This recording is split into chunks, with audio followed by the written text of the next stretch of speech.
están? Bien, bueno, ¿cómo se puede avanzar en esta causa, doctor? Bueno, entiendo que ya se está avanzando, algo venía mencionando con mucho acierto el panel que tienen allí en el piso. La justicia de Nicaragua en este área puede sorprender porque se trabaja de una forma especializada. A mí me ha tocado desde el año 2005 trabajar en cooperación internacional, Sí. concretamente en el área de Centroamérica, particularmente este tipo de delitos y en la formación de estas unidades fiscales. Aquí en esta denuncia interviene la Fiscalía Especializada de Género de Nicaragua, es un órgano que cuenta con personal interdisciplinario altamente especializado, prevé un trabajo que se denomina inicial de instrucción sumaria, que de momento lleva unos 20 días y que su plazo de duración es de aproximadamente 45 días. Ahí se recogen los primeros elementos de prueba, partiendo del relato de la víctima, que esto es lo que se ha recogido a partir de la denuncia, y luego inmediatamente la prueba científica. Ahí escuchaba que deja trascender Luciana Pecker que hay una pericia física que algún elemento detecta. No son fáciles las pericias físicas cuando transcurren una cantidad de años, pero el resto de la pericia científica es muy importante. En este tipo de delitos, la pericia psiquiátrica y la pericia psicológica Sí. en relación a la víctima es determinante, ¿no? Y después, la posibilidad de confirmar el contexto espacio-temporal está dado no solo por esas pericias de carácter científico, sino, por ejemplo, por los testigos, no el testigo presencial de la presunta violación, Claro. porque no lo existe. Sabemos que existe un empleado del hotel que tuvo una cercanía o llegó hasta el acceso de la puerta y que podría por lo menos aportar eso. Y también tengo entendido que la víctima lo ha en ese momento, si bien no pudo denunciar o no lo pudo hacer en ese momento, sí lo ha contado a algunas de las personas que lo acompañaban, ¿no? O sea que creo que esos testigos serían vitales para efectivamente confirmar. Dos ese chicas, dos contexto amigas, que en ese espaciotemporal, ¿no? momento ella tenía 16, las dos amigas, dijo, tenían 17 años en el momento del hecho, ¿no? Efectivamente, esos dos testigos son claves. Así que, de modo tal que reunido ese cuadro probatorio Sí. y agotada la instrucción sumaria, luego se prevé un proceso de 3 meses para la instrucción general, donde ya se formaliza la imputación en caso de que se reúna Juan el Pablo. cuadro probatorio. Insisto, son... sí, Mauro Zeta te habla, ¿cómo andás? Yo Sí, ponía el Mauro, ejemplo ¿cómo de estás? Grassi, que conocemos en profundidad, porque mucha gente dice, ¿alcanza con una pericia psicológica que le hagan a la víctima en lo que se llama delitos en la oscuridad, delito en 4 paredes o entre 4 paredes? Yo digo que sí. Digo, si la pericia, ya le hicieron pericias psicológicas a Telma allí, una pericia exhaustiva, me dicen, de 2 horas y media. Le hicieron una pericia física, que nos cuenta Luciana Pecker hoy, que tuvo acceso al expediente allí en Nicaragua, que marca hallazgos. Nos quedamos con eso sin profundizar ni repreguntar más, porque hasta ahí me parece que alcanza. Tenés testigos, como contamos recién, que son las 2 chicas a las que Telma le cuenta lo que pasó. Digo, me parece que ante la pregunta que muchos se hacen, si con esto alcanza para un juez para ordenar una detención o una indagatoria, vos sos testigo de que en el caso Grassi alcanzó y sirvió para una condena que está confirmada por la Corte Nacional. Te lo pongo como ejemplo porque sos el abogado que estuvo más cerca en ese caso, más allá de lo que diga el Código Nicaragüense, Sí. pero digo, la instrucción es parecida. Sí. No, el procedimiento penal allí es bastante similar y la valoración de este tipo de delitos tiene también ese mismo contexto. Por supuesto, son delitos que ocurren en la oscuridad, en la intimidad. Nunca, tampoco si hubiera ocurrido en la Argentina, son pocos los casos en que esto ocurre con 2 o 3 testigos mirando, ¿no? Por eso, pero ojo, la prueba científica, como bien lo manifestás vos, Mauro, efectivamente en este tipo de delitos es prueba de carácter determinante, y las pericias psicológicas y psiquiátricas tienden a validar ese relato, a conocer la verosimilitud de ese relato. Y Pero por supuesto se ¿cuánto peso puede contextualizan también. tener, cuánto peso puede tener algo hecho 9 años después como prueba? Yo digo, tal vez como indicio, vengo insistiendo con el concepto Claro, de sumatoria de indicios, dice Tuli. sumatoria. Digo, yo he visto pericia donde el perito de No, la prueba directa no va defensa a haber, dice A, claro. el otro dice B. Es decir, no me parece A ver, Tuni, no me parece, digamos, 2 más 2 es 4. No, a ver, acá hay que ser cuidadosos. Yo soy un abogado de casos individuales, es decir, aquí no debe haber una condena anticipada o decir que está probado o no un hecho puntual. Lo que sí, desde el punto de vista de la ciencia, del estudio de este tipo de casos, a ver, siempre lo que se denomina la develación tardía es una característica propia de este tipo de delitos. Ustedes van a tener, recorriendo los tribunales, que normalmente estos delitos no se denuncian instantáneamente. Ajá. ¿Por qué? Porque existe una relación de asimetría, una relación de poder, la víctima es menor de edad, a veces no es acompañada, no recibe los apoyos necesarios, con lo cual esta es una característica común que en modo alguno descalifica la verosimilitud del hecho, lo cual no significa que inmediatamente por el solo hecho de denunciarlo esté probado, pero esto es ni una cosa ni la otra. Siempre en el abuso sexual infantil, el fenómeno de la violación tardía es propio de toda la bibliografía de estos casos, con lo cual esto no... Sí, Claudio. Digo yo, y si bien no es una prueba que se puede tomar una causa como para condenar a alguien, ¿los antecedentes de esa persona a la cual se está investigando influyen en esa decisión? ¿Ayudan? En la convicción íntima de un juez y de un fiscal es público, es notorio que estas cosas se pueden tener influencia. Desde el punto de vista técnico tenemos que decir que hay que juzgar cada hecho. Es decir, si yo investigo un hecho determinado ocurrido en un espacio temporoespacial determinado y claro, con un autor, tengo que probarle ese hecho con los detalles que el código me exige. Entonces, después que en el ánimo del juzgador pueda, digamos, influir que esa persona pueda haber cometido o no delitos similares respecto a otras personas, digamos, hace a la subjetividad de ese juez. Entiendo que debe probarse cada hecho para condenar a una persona, pero bueno, la subjetividad... Sí. No, sí, yo entiendo lo que dice Claudio, digamos, si bien no tiene una condena, hay dos otras mujeres que ya lo habían denunciado a D'Artés, más allá de si una denuncia fue judicializada, otra fue mediática, lo vamos a charlar ahora con Fernanda. Te quiero preguntar esto. Recién miraba el Código Penal, tenía aquí una copia de la reforma del Código Penal nicaragüense, aprovechando que tu conocimiento de Derecho Internacional. Siempre se aplica la ley benigna y la ley que regía al momento de los hechos, ¿correcto? 2009. Mirando el código, veo que el artículo 169 prevé una pena de hasta 15 años de prisión y una mínima de 12 para el delito de violación agravada. Sí. ¿Es así? Primero preguntarte eso y después preguntarte que hay mucha discusión en la Argentina, que no hay nunca un acuerdo. Me ha tocado hablar con jueces que dicen que los delitos sexuales prescriben, la ley Piazza que dice que no. Digo, claramente esto no está prescripto. No. Claramente no está prescripto, Mauro. Las penas son las que mencionás, son penas muy elevadas en Nicaragua.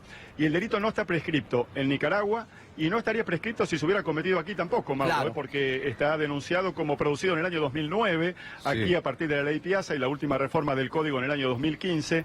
Estos delitos no prescriben, como mínimo tienen que transcurrir 12 años y cuando son menores de edad, digamos, el curso de la prescripción comienza a partir de que la víctima denuncia, ¿no? O sea, claramente este delito, si ocurrió en el año 2009, no está prescripto en Nicaragua y no estaría prescripto si debería ser juzgado en la Argentina. Ahora, tengo entendido que con agravantes la pena puede llegar a 20 años hoy en día en Nicaragua, ¿no? Sí. Si fuera hoy, Sí. Hay que tomar en cuenta lo que expresa Mauro, que esto es universal en términos de la aplicación de la ley más benigna. Claro. Pero al día de hoy, la pena más severa en materia de delitos sexuales, concretamente violación contra menores de edad en Nicaragua, asciende hasta los 25 años de prisión. Es decir, son penas durísimas. Lo que pasa es que no tendría validez, Juan. O sea, si esto prospera, se ordena la detención, la ley más benigna, siempre la del momento del hecho. Tiene que fijarse el máximo de la prevista al momento del hecho. Que es 15.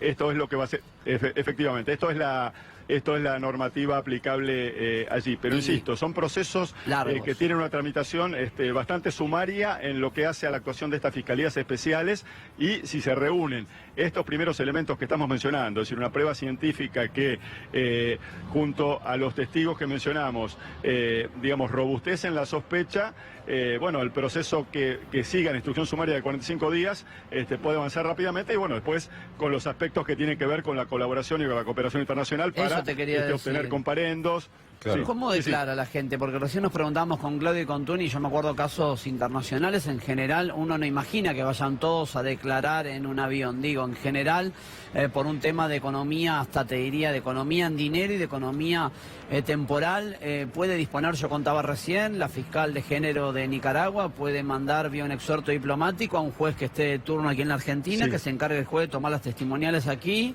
las convalidan diplomáticamente y las manden, ¿no? Mauro, si a mí me tocara ser la fiscal de género que lleva el caso, Sí. y he trabajado con estos funcionarios, yo optaría por lo siguiente con este cuadro. A ver. Es decir, yo necesitaría al empleado del hotel que se acercó a la puerta, que esa persona claramente estaría en Nicaragua, con lo cual es un testigo sencillo de colectar. Y luego las dos jóvenes de 16 o 17 años a las que ella les contó casi inmediatamente del hecho, Que esas las estas aporta entiendo Telma. estarían en la Argentina. Claro, Mauro, yo ahí entiendo que dos pasajes perfectamente a través del sistema de cooperación internacional. Es decir, quiero decir, un Tenés fiscal razón. o un juez siempre prefiere la inmediación.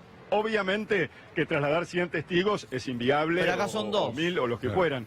Pero yo creo que el traslado de dos testigos y la inmediación que eso le puede dar a la fiscal para también valorar la verosimilitud de las testimoniales in situ es la que puede convencer y redondear un cuadro probatorio. Con lo cual creo que es una posibilidad. El Estado argentino ya está notificado de la formación de esta causa y de que existe imputado un ciudadano argentino, y el Estado argentino ya ha manifestado a las autoridades de Nicaragua la decisión de colaborar. No olvidemos también, en relación al imputado, dos cosas. Primero, en la medida que se robustezca el cuadro probatorio, el probable comparendo o no que allí se decida.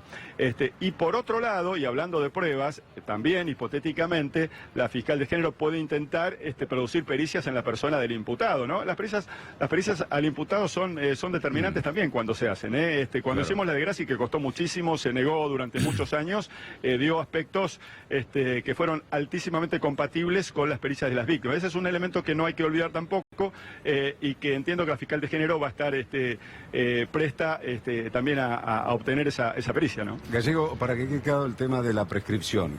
Cuando la víctima es menor, empieza el plazo de prescripción una vez que cumple la mayoría de edad, o se hace la denuncia, o el día que se hace la denuncia. Esas son las dos hipótesis en que comienza el curso de prescripción, tomando Claro. en cuenta que esto se aplica a partir de la vigencia de estas leyes. Claro, sí, es sí. decir, a partir del dictado de la ley Piazza y las subsiguientes reformas, es cuando rige. Por supuesto que por hechos anteriores no corresponde, pero efectivamente esas son las dos causales de interrupción o las dos causales de comienzo del curso Del de la plazo. prescripción en materia de delitos sexuales, perjuicio de menores de edad. Gallego, digo yo, ¿cómo afecta la mente de una criatura? En este caso estamos hablando, en el caso de Telma, 16 años, vivir ese hecho terrorífico de un abuso sexual, de una violación. Digo, que encierra su mente de una forma tal en la cual es como que aísla ese caso y no permite hablar ni siquiera ni con su mamá, con su papá, y que no se lo comentó en su momento, y la vida, en este caso, ya tenía que seguir como actuando porque estaban de gira en ese momento, como si no hubiese pasado nada, ¿no? Lo traumático que es eso para la mente de una criatura o de cualquier persona. Yo creo que no hay delito del Código Penal que provoque los daños que provoca un abuso sexual o una violación en un menor de edad. Esto me ha tocado comprobarlo a lo largo de mi trabajo de muchos años, y ustedes lo han visto reflejado como periodistas, en muchos casos notorios, además de Graci, Sí. podría citar el de Peter Malenchini en San Isidro, denuncias de personas mayores de 40 años que no podían superar el trauma hasta que pudieron hablar.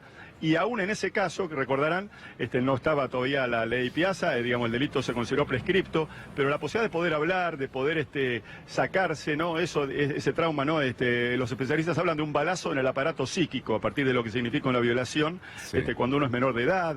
El ejercicio de poder que se practica sobre un niño deja secuelas muy difíciles de reparar, pero por supuesto que la justicia, en los casos en que lo comprueba, y esto yo lo he visto con víctimas, digamos, no hay terapia mejor que un sistema judicial que escucha a una víctima, Claro. comprueba un hecho y lo castiga, ¿no?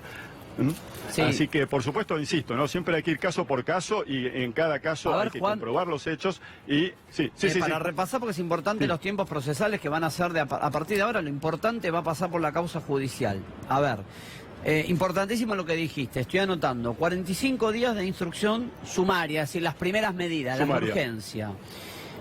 Van a cumplirse la denuncia el 4 de diciembre, entró vía diplomática. La denuncia 4 de diciembre, o sea que... Feria judicial igual. No sé si en Nicaragua las ferias en enero, no tengo idea, pero digo, estamos en plazos donde uno estima que a fines de enero tendría que estar terminada la instrucción sumaria, como mucho, mediados de enero. Así es. Y después 3 meses en los que directamente la fiscal de género, ahí el código le pide al juez o ella manda a detener. ¿Es más parecido al código provincial nuestro o más parecido al código de nación donde un juez tiene que ordenar la detención a pedido de la fiscal?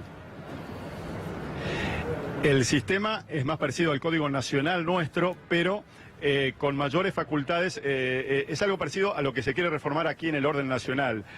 Hay fiscales con mayor nivel decisorio, pero también con la participación. Exactamente, con mayor capacidad de autonomía en la acusación, pero con una suerte de juez de garantías, Mauro, ya que referís el sistema provincial, si es un mix de nuestro sistema nacional y provincial, pero con fiscales que tienen la palabra porque precisamente son unidades estrictamente especializadas. Está en este caso es la Fiscalía Especial de Género, existe la Fiscalía Especial de la Niñez. Entonces, este tipo de fiscales tienen una capacidad de autonomía superior a la que conocemos en el orden nacional aquí, y con tintes cercanos a lo que ocurre en el sistema de la provincia, pero que deben ser las decisiones determinantes homologadas por un juez, ¿no? Gallego, como especialista en abuso sexual, así de menores, digo, y en definitiva de todos los abusos sexuales, ¿usted cree que estamos avanzando hacia algo positivo? Necesitamos avanzar, por cierto, hacia algo positivo. Pero realmente estamos avanzando o son denuncias esporádicas y conocimientos y después todo sigue a una habitualidad nefasta de lo que está ocurriendo. A ver, yo creo que hay avances y retrocesos, creo que existe una cultura básicamente patriarcal en la sociedad, donde estos hechos históricamente han sido negados. Hoy son hechos que se ponen a la vista. Es cierto que el caso Grassi los visibilizó casi como ningún otro, por la trascendencia que tuvo, por la calidad del imputado, pero es cierto que sigue habiendo dificultad, sigue habiendo estigmatización de la víctima. Y además, ¿saben qué? Imagínense cualquier delito, ¿no? Donde el delincuente intenta destruir prueba. Es decir, no hay nada más fácil. No hay nada más fácil desde el punto de vista de, por ejemplo, de una defensa técnica, de un imputado, no digo que este sea el caso, ¿no? Que destruir a una víctima de abuso sexual, ¿no? Por la vulnerabilidad con la que parte, ¿no? Entonces son delitos muy difíciles para la víctima, para sostener una acusación y para poder estar a disposición de un órgano que pueda llevar la investigación. Hay un nivel de vulnerabilidad del cual si el sistema no presta especial atención, y muchas veces no lo presta en nuestro país, llegamos a situaciones en que la víctima no puede llegar al fin del proceso, como por ejemplo lo logramos en el caso de Grassi. Y fíjense que significa que en Grassi logramos la sentencia de un tribunal oral en el año 2009, pero la sentencia definitiva tardó 8 años más, hasta 2017, imagínense. Y 13 años que le permitieron seguir en libertad hasta que el Tribunal Oral 1 de Morón, insisto, con jueces muy jóvenes y probos como la doctora Maldonado, dijeron que vaya en cana, porque además, digo, todos los beneficios que tuvo para no estar preso durante 13 años a pesar de una doble conforme. Seguía oficiando. Tenía un doble conforme, le explicamos a la gente, una sentencia confirmada en una segunda instancia y seguía en libertad, Grassi. Entonces digo, metiéndonos en el tema de Nicaragua, que vos conocés, por eso te consultamos. Nos contaba la colega Luciana Pecker que Nicaragua tiene a un presidente del país acusado de violación, problema de institucionalidad. ¿Qué hay que imaginarnos? ¿Esto puede pesar a la hora de que una fiscal de género, por ahí la conocés, a la que instruye o no, acelere los tiempos? Digo, ¿influye el mundo político de un presidente que él está acusado de violar a una hija y embarazarla, para ver qué hace una fiscal de género con una denuncia que le viene con un imputado que es argentino y con una víctima argentina? Siempre el poder político tiene algún grado de influencia sobre la justicia. Te insisto, el Ministerio Público en Nicaragua, como te lo puedo referir en Honduras, donde también trabajé muchos años. Tiene un nivel de autonomía muy importante. Existe un fiscal general de la República que es uno de los 3 o 4 funcionarios más importantes del país. Son países donde el Banco Interamericano de Desarrollo, donde la cooperación española ha fortalecido estos órganos. Y estos órganos tienen una capacidad de autonomía que me animo a decir que no es tan sencillo, y aun cuando en este caso, como vos bien mencionás, existe una acusación que pesa incluso sobre el presidente de esta nación, ¿no? Pero entiendo que no debería tener una influencia significativa en un sentido o en otra. Claro. Y que el Ministerio Público tiene las herramientas y la formación para avanzar la instrucción de esta causa y para comprobar o descartar estos hechos, aun cuando se trata de un extranjero, aun con las dificultades que implican los traslados, los comparendos, la necesidad de cooperación internacional, pero entiendo que tenemos en Nicaragua un Ministerio Público en perfectas condiciones para llevar adelante sin mayores anomalías. No creo que en este caso el poder político tenga una influencia tan directa, significativa. Uh-huh. Sí. Son países que trabajan muy bien estos delitos, porque a la vez son delitos muy comunes y por supuesto, como aquí, también son delitos repudiados, ¿no? Pero creo que hasta me animaría a decir que existe una mayor conciencia sobre la gravedad de estos delitos que ocurren con una frecuencia enorme. Me ha tocado intervenir en casos en que los abusos eran perpetrados de menores en relación a otros menores, situaciones donde los autores pertenecen a lo que se denominan las maras. Son fenómenos en estos países de Centroamérica muy complejos. ¿Es pensable, Juan Pablo, una detención, un pedido de detención a corto plazo? Como una prisión preventiva, bueno, siempre sí, una prisión preventiva. Siempre un órgano instructor tiene la facultad de solicitar una medida de coerción en la medida que la estime necesaria para que no exista entorpecimiento de la causa por parte de un imputado. Si va a ser el caso o no, va a depender de que en la medida en que la fiscal intente avanzar con las diligencias de prueba, no sienta que exista obstáculo. También o sea, lo puede citar a indagatoria, un escenario, Juan, puede citarlo a indagatoria y no detenerlo, digamos, con un delito tan grave, con una pena de 12 a 15.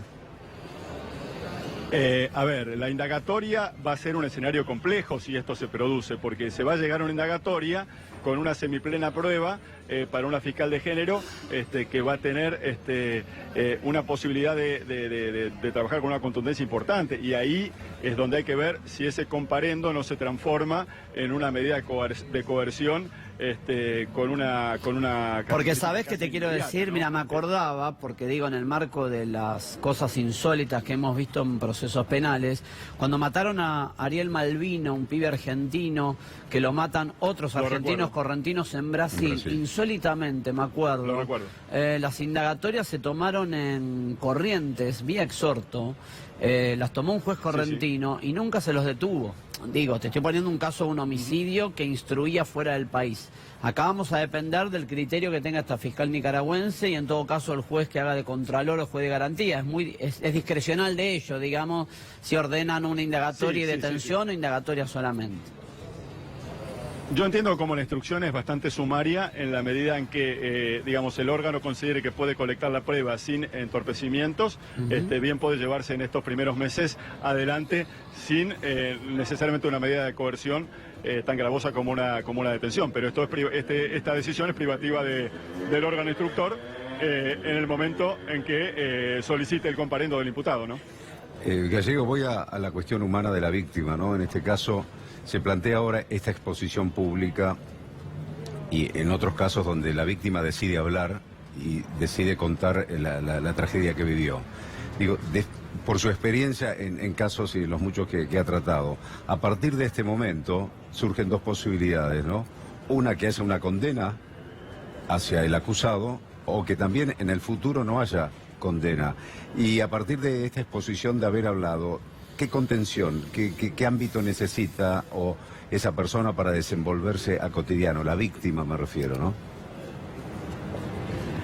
Bueno, si efectivamente la acusación es verosímil y se corresponde con la verdad, y esa verdad no se llega a esclarecer, sin duda va a ser un golpe duro, ¿no? Porque un proceso judicial, en este caso con una característica transnacional, es un proceso con un costo psíquico importante para una víctima, y la posibilidad de que finalmente no se esclarezca o que su voz, su palabra no sea creída, sin duda va a ser un golpe que va a requerir de una muy especial contención en el orden psicológico y una muy especial contención en el orden de su grupo o su núcleo familiar primario o las personas de su afecto, ¿no?